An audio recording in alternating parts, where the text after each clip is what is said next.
네, 안녕하세요. ep시바입니다. 제가 오늘은요, 요한복음 1장부터 21장을 저와 함께 읽을 수 있도록 여러분들 도와드리도록 하겠습니다. 그래서 같이 읽어나가면 더 재밌을 것 같아요. 그래서 제가 이제 지난 시간에 이야기한 것처럼 대비라는 렌즈를 통해서 요한복음을 오늘 같이 읽어볼 텐데요. 그래서 요한복음의 대조를 우리가 세 가지 층위로 볼 거예요. 그래서 개념의 대조, 이미지의 대조, 인물의 대조, 이런 방식으로 보도록 하겠습니다. 그래서 이 대조는요, 진리를 더 선명하게 드러내는 장치다, 이렇게 말씀해 드렸는데요. 자, 그러면은 1장부터 바로 시작을 해보도록 할게요. 우선 처음에 요한복음 1장은요, 빛과 어둠, 증언과 거절, 영접과 생명의 시작. 그래서 여러분들 성경책이 있으시면은 이 내용을 빛과 어둠, 증언과 거절, 영접과 생명의 시작, 요 부분을 이렇게 위에다가 적어 주시면은 다음에 읽을 때 더 재미있으실 것 같아요. 그래서 요한복음 1장에서 나오는 개념적 대비 가장 큰 것이 빛과 어둠입니다. 그리고 이제 말씀과 세상의 무지, 영접함과 거절함이 나오고요. 하나님의 자녀와 자기 백성의 외면이라는 장면이 나옵니다. 이미지의 대비를 보시면은 창조의 말씀이 있는데 어둠 속 세상이 있고요. 그리고 율법이 있는데 은혜와 진리가 있습니다. 이런 식으로요, 요한복음 1장은요, 참 빛이 오실 때 사람의 반응이 어떻게 갈라지는지를 보여주는 장입니다. 그래서 우리가 촛불을 붙을 것인가, 참 빛 앞으로 나아갈 것인가 라는 것을 제시해 주면서요, 이 요한복음 전체가 빛과 어둠의 대비를 통하여서 진짜 영광이 무엇인지를 드러내는 그런 책이 될 것이다 라는 것을 나타내고 있다고 제가 이제 말씀해 드렸는데요. 1장 5절을 보시면은 빛이 어둠에 비치되 어둠이 깨닫지 못하더라 라는 말씀이 있는 거죠. 네, 그래서 하나님의 영광은요, 우리가 생각하는 광채나 위엄이 아니죠. 말씀이 육신이 되어 우리 가운데 거하시는 낮아짐 자체가 영광입니다. 세상은 그 빛을 알아보지 못했지만 그 낮아짐 안에 완벽한 영광이 드러난 것이죠. 여러분들, 우리 자매님은 세상의 화려함, 세상의 성공에서만 하나님의 영광을 혹시 찾고 있는 것은 아닌지 돌아봤으면 좋겠어요. 가장 낮은 곳에 이 말씀으로 임하신 예수님의 겸손이야말로 참된 영광이다 라는 관점으로 요한복음 시작을 해보면 좋을 것 같습니다. 자, 그래서 요한복음 2장입니다. 요한복음 2장은요, 가나의 혼인잔치와 성전사건, 기쁨과 오해가 충돌하는 장이다, 이렇게 쓰시면 좋을 것 같아요. 그래서요, 2장 19절은요, 이 성전을 헐라 내가 사흘 동안에 일으키리라 라는 말씀이 있는데요, 이 말씀 자체에도 대비가 있죠. 그래서 헐라, 그럼 내가 일으킨다, 이렇게 되어 있는 거죠. 개념적 대비가요, 요한복음 2장에서는 물이 포도주로 변하는 장면 있죠. 그래서 물과 포도주가 대비되는 것이고요. 정결 예식과 메시아의 기쁨, 건물 성전과 예수님의 몸된 성전, 표적과 오해, 이런 식으로 개념의 대비가 있습니다. 이미지의 대비 보시면요, 돌 항아리가 있고 새 포도주가 있죠. 혼인잔치의 기쁨이 먼저 2장에서 나오고 그 다음 장면에 성전에서의 긴장이 나옵니다. 장사하는 집과 아버지의 집의 대비가 나오고요. 보이는 성전과 부활로 세워질 참 성전의 대비가 있죠. 그래서 요한복음 2장은요, 예수님이 옛 질서를 넘어서 참 기쁨과 참 성전을 가져오시는 분임을 드러내는 장인 거죠. 그래서 가나의 포도주는 단순한 기적이 아니라 율법의 옛 질서를 은혜의 새 질서로 바꾸시는 그런 대비되는 장면이 나오는 것입니다. 그래서 이제 예수님의 영광이 진짜 무엇인지를 또 드러내고 있는 것이죠. 성전 청결 사건은요, 진정한 성전은 건물이 아니라 십자가와 부활로 완성되는 예수님 자신임을 예고하는 영광의 선언이라는 것이죠. 네, 너무 재밌는 것 같아요. 그 다음 장 보도록 하겠습니다. 요한복음 3장이에요. 요한복음 3장은요, 밤과 빛, 육과 영, 정죄와 구원, 아래와 위가 충돌하는 장이다 라고 보시면 될 것 같아요. 그래서 요한복음 3장 6절에는요, 육으로 난 것은 육이요, 영으로 난 것은 영이니 라는 말씀이 있습니다. 개념적 대비 보시면요, 밤과 빛이 있고 육으로 남과 영으로 남이 있어요. 아래와 위가 있고 정죄와 구원이 있습니다. 멸망과 영생이라는 것도 대비되어 나타나고 있죠. 그래서 두 번째는요, 인물에 대한 것들을 좀 보면 니고데모라는 사람이 밤에 찾아와서 이해하지 못하지만 질문을 하는 자로 나오죠. 2장에서 세례 요한은요, 자신은 쇠하고 예수님은 흥하여야만 한다 라고 이것도 대비하면서 말하는 장면이 나오고요. 그 다음에 이제 빛을 미워하는 자는 행위가 드러날까 하여 빛으로 오지 않는 그런 이제 대비의 인물 장면도 있습니다. 이미지 대비도 있는데요. 바람과 보이지 않나 역사하는 성령이 이제 비슷한 관점으로 대비돼서 나와 있고요. 땅의 말과 하늘의 증언, 노뱀과 들린 인자, 밤에 방문한 니고데모와 빛으로의 초대, 어둠을 사랑하는 것과 진리를 따라 빛으로 옴, 이런 것들이 이제 대비되고 있는 거죠. 그래서 요한복음 3장은요, 사람이 얼마나 아느냐보다, 니고데모가 되게 아는 사람이었잖아요. 그보다 어디서 다시 태어났느냐를 묻는 장입니다. 그래서 여러분들 내 지식과 열심, 종교적인 어떤 노력 같은 니고데모의 작은 촛불을 내려놓기를 이제 요청하는 그런 장입니다. 그래서 거듭남은 오직 이제 하늘로부터 주어지는 은혜의 선물이라는 것이죠. 자, 그리고 이제 요한복음 4장입니다. 요한복음 4장은요, 내가 주는 물을 마시는 자는 영원히 목마르지 아니하리니. 그래서 목마름과 생수, 경계와 초대, 예배와 진리가 충돌하는 장입니다. 개념적 대비로는요, 우물물과 생수가 있겠고요. 육체의 갈증과 영혼의 갈증, 이산 예루살렘과 영과 진리의 예배, 보는 표적과 말씀을 믿는 믿음, 이렇게 있습니다. 그래서 여기 이미지 대비 보시면요, 먹는 음식이 있고 하나님의 뜻을 행하는 양식이 있고요, 아픈 아들이 있고 말씀으로 임한 회복, 이렇게 또 이렇게 대비되어 나타나고 있습니다. 요한복음 4장은요, 목마른 인간이 참 생수를 만나서 경계를 넘어 믿음으로 나아가는 장이다, 이렇게 보시면 될 것 같아요. 그래서 사회적 장벽이라는 모든 어둠을 뚫고 예수님이 가장 소외된 한 여인에게 직접 계시하시는 그런 영광을 드러내시는 그런 장면이 있습니다. 이 또한 대비되는 것이죠.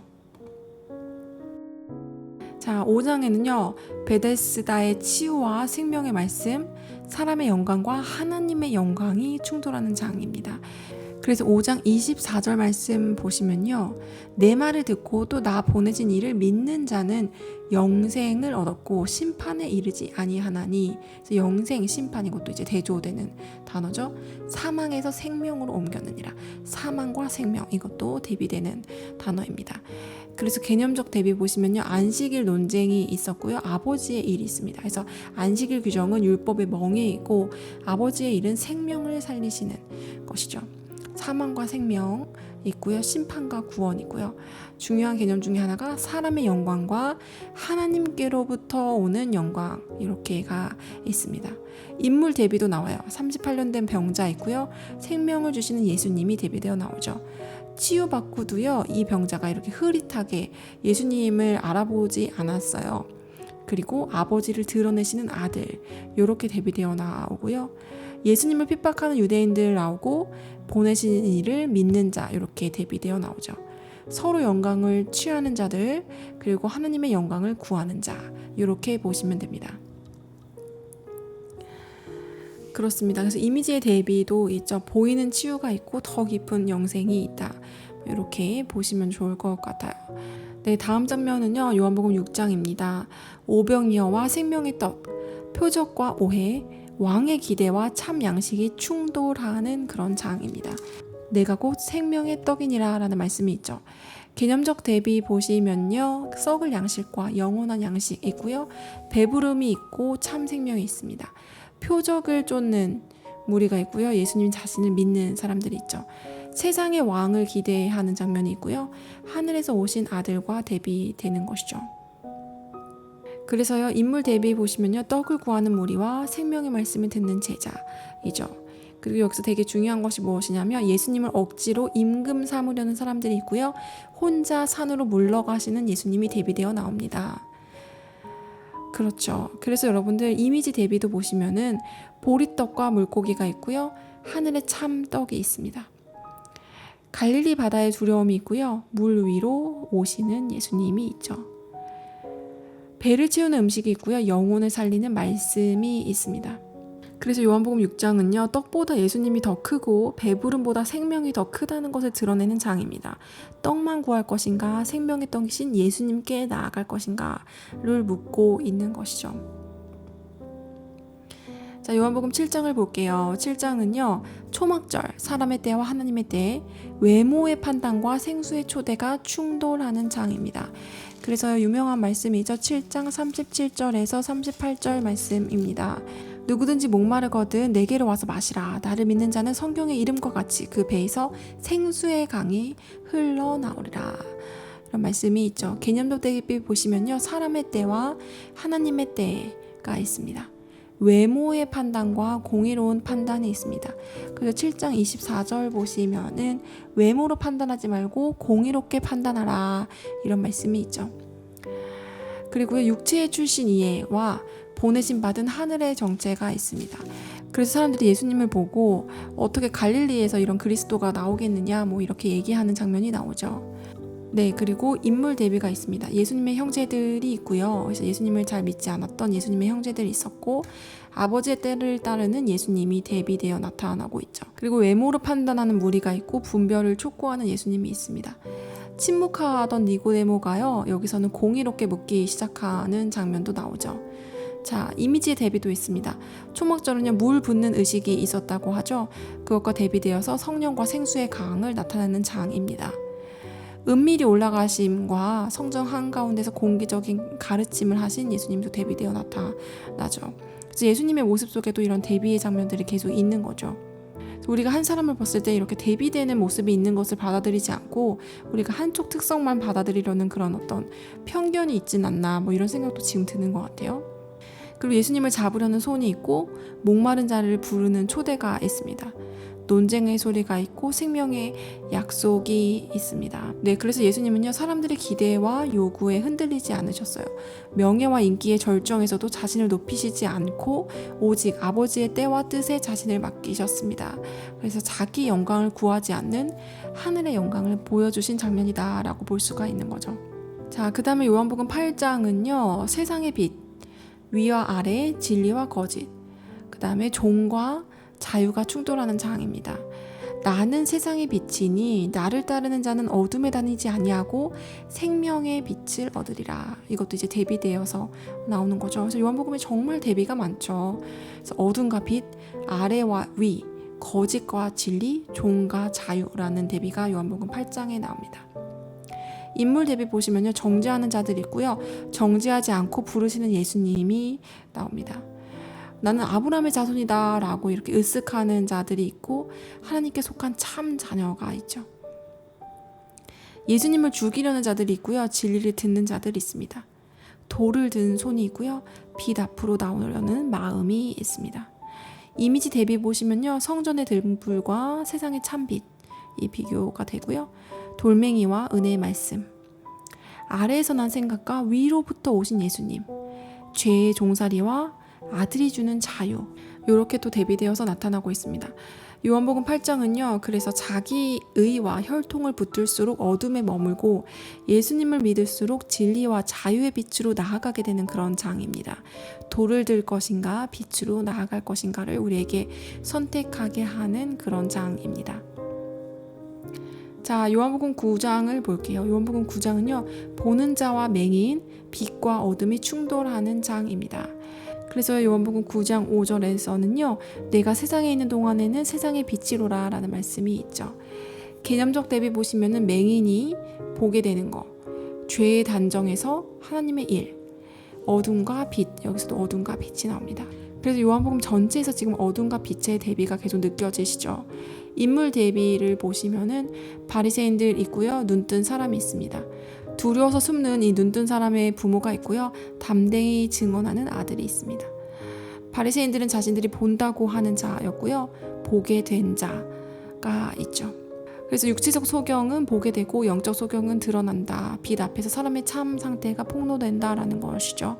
그래서 요한복음 9장은요, 눈뜸의 기적 그 자체보다 누가 참으로 보는 자인가를 드러내는 그런 장입니다. 그래서요, 세상의 눈에는 이 맹인의 인생이 저주처럼 보였을 거잖아요. 근데 하나님의 영광이 드러나는 장면이 되었다는 것이죠. 그래서 우리의 인생에서도 이것이 나의 정말 가장 큰 약함이다, 실패다, 상처다 라고 생각하는 지점이 하나님의 영광을 드러낼 통로다라는 것들을 우리가 또 적용해서 볼 수가 있겠죠. 그 다음에 이제 요한복음 10장은요, 도둑과 선한 목자, 사꾼과 사랑, 그리고 멸망과 풍성한 생명이 충돌하는 장입니다. 나는 선한 목자라. 선한 목자는 양들을 위하여 목숨을 버리거니와, 이런 말씀이 있죠. 도둑과 선한 목자가 대비되어 있고, 사꾼과 양을 위해 목숨을 버리는 사람, 멸망과 풍성한 생명, 낯선 음성과 목자의 음성이 이렇게 대비되어 나옵니다. 이미지 대비도 보시면 양의 우리가 있고 담을 넘어오는 침입자가 있는 거죠. 목자의 음성이 있는데 낯선 자의 소리도 있는 거고요. 도망치는 사꾼이 있는데 목숨을 버리는 목자도 있습니다. 흩어짐이 있고 모아짐이 있는 것이죠. 그래서 요한복음 10장은요, 누가 참으로 생명을 주는 목자인지를 드러내는 장입니다. 낯선 소리를 따를 것인가, 선한 목자의 음성을 따를 것인가 라는 것이죠.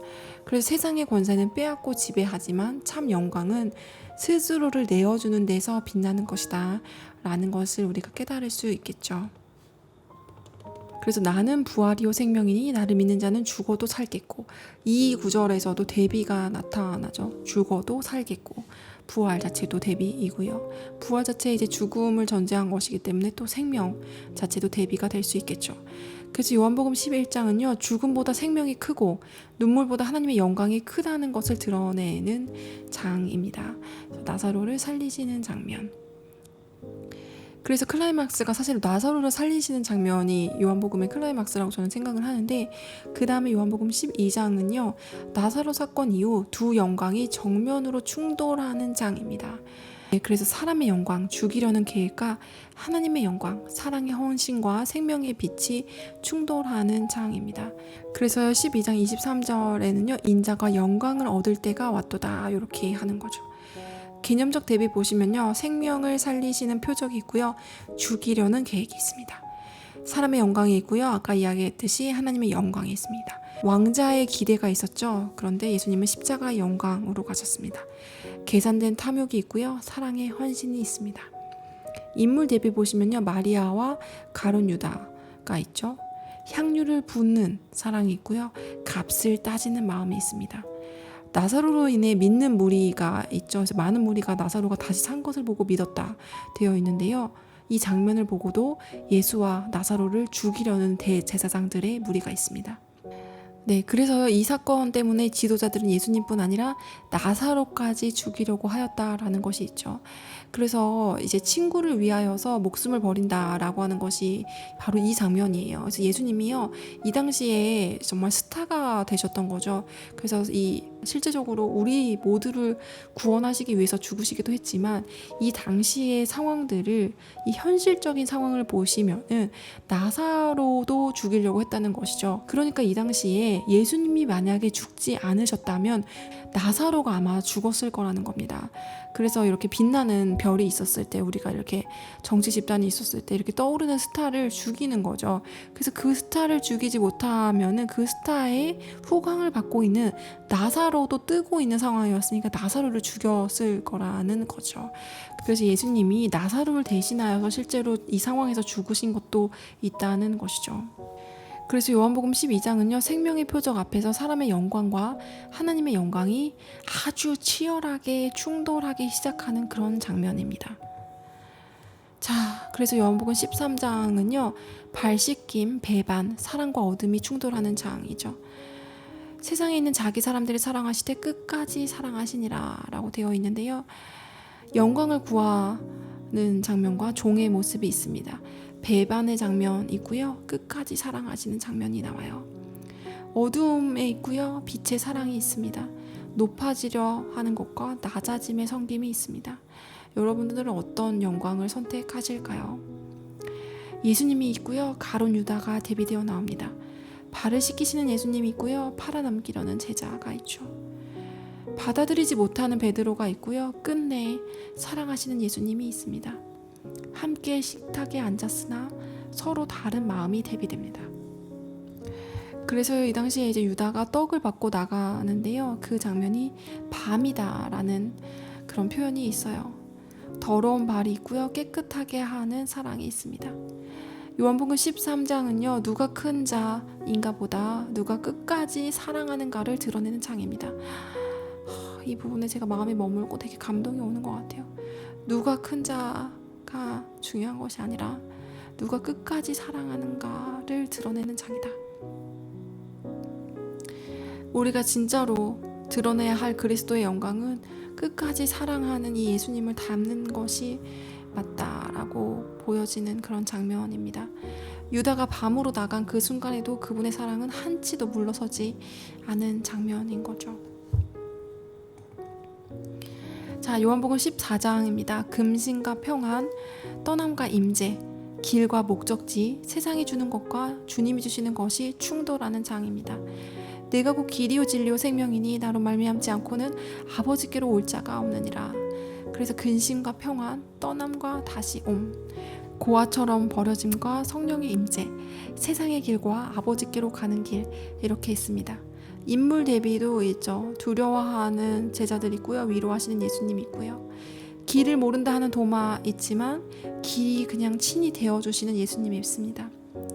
아버지를 보여달라는 빌립이 있고요. 아버지를 드러내시는 예수님이 있습니다. 세상이 줄 수 없는 것과 주님이 주시는 평안도 대비되어 나타나고 있네요. 흔들리는 마음과 예비된 처소, 보이지 않는 떠남과 더 깊은 임재, 세상의 불안과 성령의 위로, 닫힌 문과 아버지께 이르는 길이 있습니다. 그래서 요한복음 14장은요, 예수님의 떠나심이 끝이 아니라 더 깊은 임재와 참 평안의 시작임을 드러내는 그런 장입니다. 세상이 주는 안정을 붙들 것인가, 주님이 주시는 평안을 받을 것인가, 또 우리가 선택해야 할 것 같아요. 다음에 요한복음 15장입니다. 15장은요, 참 포도나무와 같이 사랑과 미움, 거함과 떠남이 충돌하는 장입니다. 이것도 이렇게 써놓으시면 요한복음 15장이 잘 이해가 되실 거예요.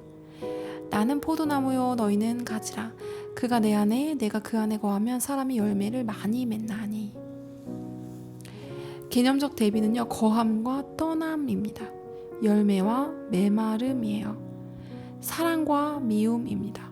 택하심과 세상의 거절이에요.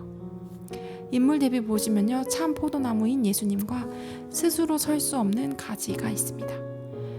아버지의 가지치기가 있고요, 열매 없는 가지, 사랑 안에 거하는 제자가 있고요, 예수님을 미워하는 세상이 있습니다.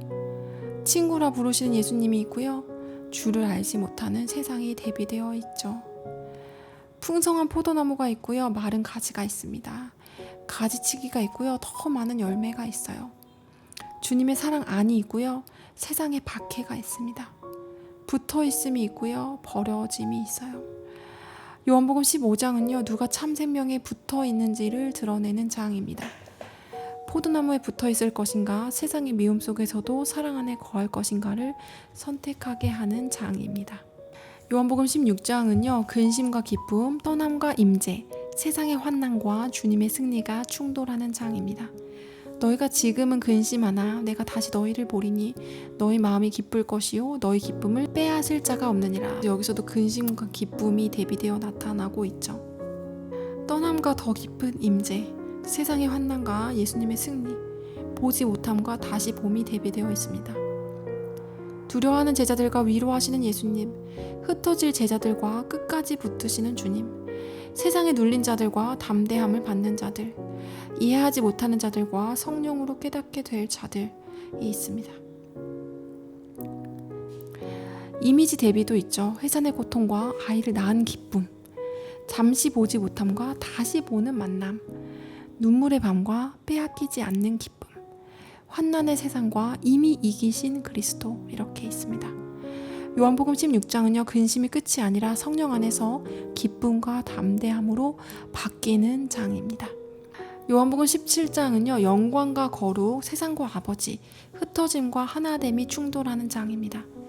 내가 세상에 속하지 아니함 같이 그들도 세상에 속하지 아니하여 싸움나이다 라고 되어 있어요. 여기 이제 말씀 구절 오타가 있어요. 개념적 대비 보시면요, 세상과 아버지가 대비되고요, 미움과 사랑이 대비됩니다. 흩어짐과 하나됨이 대비되고요, 세속적 삶과 거룩함이 대비돼요. 인물 대비 보시면요, 세상에 속한 자들과 아버지께 속한 제자들, 잃어버린 자와 보존된 자들, 자기 영광을 구하는 세상과 아버지의 영광을 구하는 예수님이 대비되어 있죠. 흩어진 공동체와 하나 되도록 부름받은 공동체에 있습니다. 이미지 대비 보시면요, 세상에 미움이 있고 아버지의 이름 안에 보호되는 것이 있습니다. 더러워진 세상이 있고요, 진리로 거룩하게 됨이 있죠. 눈앞에 현실이 있고 창세전부터 있던 영광이 있습니다. 닫힌 공동체가 있고요, 세상으로 보냄받은 사람들이 있습니다. 그래서 요한복음 17장은요, 세상 속에 남겨진 제자들이 아버지의 이름과 영광 안에서 하나 되도록 세워지는 장입니다. 그래서 세상에 속할 것인가, 아버지께 속한 사람으로 살아갈 것인가 라는 것이죠. 그래서 예수님은요, 십자가로 가시기 전에 제자들을 위한 기도를 통해 교회의 하나됨이 곧 아버지와 아들의 영광의 반영임을 드러내시는 거예요. 세상의 분열과 경쟁 속에서 사랑으로 하나된 공동체야말로 눈에 보이지 않는 하나님의 영광이 세상에 드러내는 방식이다 라는 것을 보여주는 그런 장입니다. 자, 요한복음 18장은요, 배반과 체포, 부인과 증언, 세상 권세와 진리의 왕이 충돌하는 장입니다. 그래서 예수님이 분명히 이야기해 주시죠. 내 나라는 이 세상에 속한 것이 아니니라. 만일 내 나라가 이 세상에 속한 것이었더라면 내 종들이 싸워 나로 유대인들에게 넘겨지지 않게 하였으리라. 이제 내 나라는 여기에 속한 것이 아니니라. 그래서 요한복음 18장 36절 이 말씀에도 대비가 계속 나타나고 있는데요. 어둠의 권세와 진리의 왕, 칼과 폭력과 순종과 잔, 두려움의 부인과 담대한 증언, 세상 나라와 하늘의 나라가 대비되어 있습니다. 인물 대비 보시면요, 가룟 유다와 무리, 자신을 내어주시는 예수님, 칼을 든 베드로, 잔을 받으시는 예수님, 3번 부인한 베드로, 끝까지 진리를 말하시는 예수님이 있고요. 권세를 가진 듯한 빌라도와 참 왕이신 예수님도 대비되어 나옵니다. 이미지 대비 보시면요, 횃불과 무기 있지만 내가 그니라 라는 권위가 있죠. 묶임이 있지만 스스로 내어주심의 대비가 있고요. 숯불 곁에서 부인했지만 법정 안에 증언이 있습니다. 총독 관정이 있고요. 이 세상에 속하지 않은 나라가 대비되어 나오는 것이죠. 그래서 요한복음 18장은요, 누가 참된 권세를 가졌는지가 오히려 더 선명하게 드러나는 아주 영광스러운 장인 것 같아요. 칼을 붙들 것인가, 진리의 왕 앞에 설 것인가를 드러내고 있습니다. 자, 요한복음 19장은요, 수치와 영광, 판결과 완성, 세상의 왕권과 참 왕이 충돌하는 장입니다. 그래서요, 다 이루었다 라는 이야기가 나오는 거죠.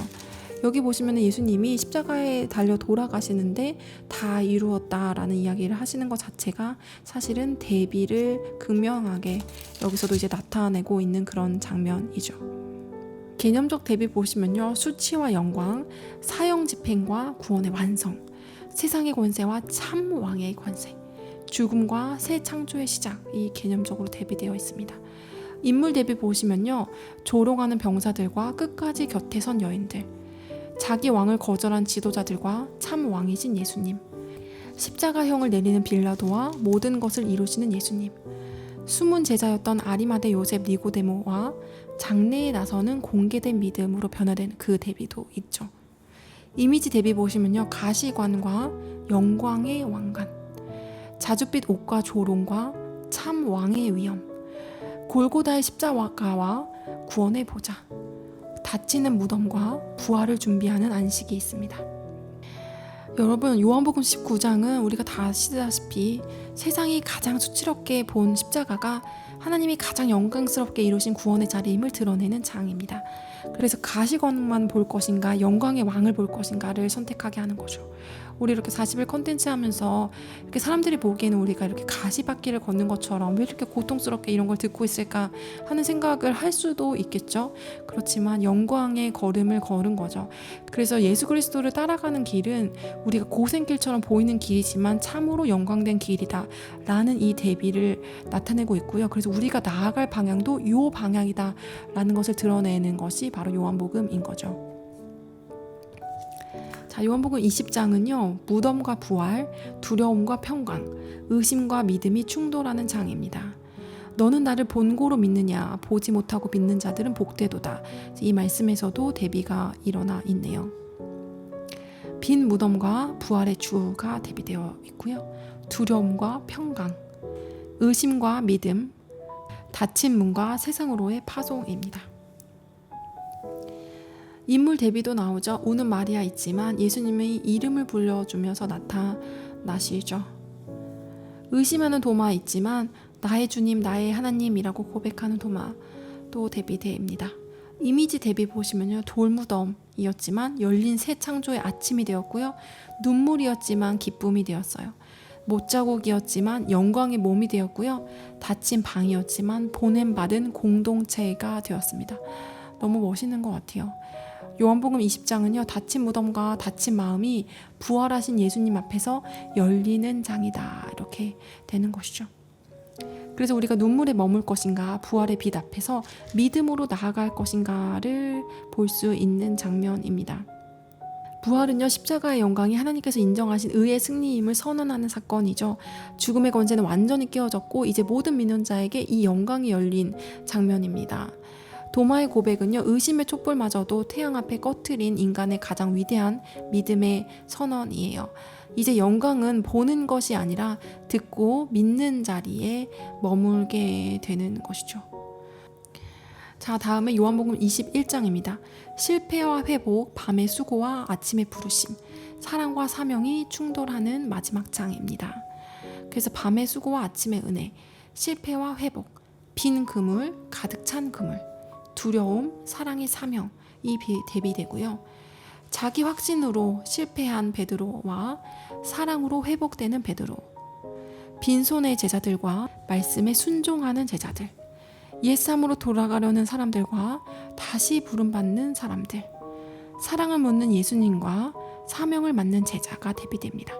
이미지 대비 보시면요, 밤바다와 새벽 해변, 숯불의 기억과 숯불의 회복, 고기 잡는 그물과 사람을 세우는 사명, 물고기와 떡, 주님의 공급과 교제, 이렇게 대비가 됩니다. 그래서 요한복음 21장은요, 실패한 제자가 부활하신 예수님의 사랑 안에서 다시 사명으로 일어서는 장면으로 끝이 납니다. 그래서 우리가 여기까지 봤습니다. 여러분 어떠셨나요? 저는 이렇게 대비의 관점으로 1장부터 21장까지 이렇게 정리하면서 보면서 너무 재밌었거든요. 네, 제가 이렇게 재미있게 이렇게 이야기를 했는지는 모르겠어요. 그래서 오늘 이렇게 재미있게 이야기가 된 것 같진 않지만 내용을 알고 들으시면 너무 재밌는, 네, 그래서 여러분들 오늘 내용이 제가 재미있게 푼 건 아니지만 말씀 자체가 얼마나 재밌는지를 여러분들에게 보여드리고 싶었어요. 그래서 이런 관점으로 우리가 하나하나 곱씹어서 대비의 관점으로 봤을 때 정말 요한복음이 이렇게 놀랍도록 대비를 통하여서 진짜 영광이 무엇인지를 드러내고 있는 그러한 책이구나 라는 것들이 여러분들께 느껴졌으면 좋겠어요. 그와 동시에 나도 이 대비되는 장면에서 예수님을 따라가는 진짜 영광의 삶을 선택해야겠구나 라고 여러분들도 결단하셨을 거라고 믿습니다. 그래서 여러분들, 우리가 지금 이제 나팔 단계, 그래서 이제 결단을 하는 과정 가운데 있는데, 오늘 결단은요, 요한복음 1장부터 21장 쭉 따라오시면서 여러분들 저절로 된 것을 혹시 느끼셨나요? 저만 그랬을까요? 여러분들 그러셨다면 꼭 댓글 남겨주세요. 그런데 예수님의 십자가는 겉으로 보기에는 가장 낮아지는 자리였지만, 가장 초라한 섬김인 것 같았지만, 그렇지만 자발적으로 예수님이 그 자리로 들어가신 것은 사실은 가장 큰 영광인 것을 아셨기 때문에 그 자리를 선택하셨던 것을 우리가 볼 수 있었어요. 그래서 이 태양보다 더 빛나는 영광은 우리가 내 촛불을 꺼트리고 깨달이고 그 길을 따라가면서 더 선명해질 것 같아요. 네, 그래서 여러분들 은혜와 진리가 충만한 참된 영광의 빛 가운데 늘 사시기를, 그 길이 십자가의 길인 것 같아도 대비되는 내 인생의 참된 영광을 바라며 이것이 십자가가 끝이 아닌 대비되는 그 영광의 빛을 기대하며 살아가시는 우리 자매님들 되시기를 진심으로 예수님의 이름으로 축복해드리면서 오늘 컨텐츠 마칠게요. 오늘도 들어주셔서 너무너무 감사드리고 다음 시간에 찾아뵙도록 하겠습니다. 샬롬.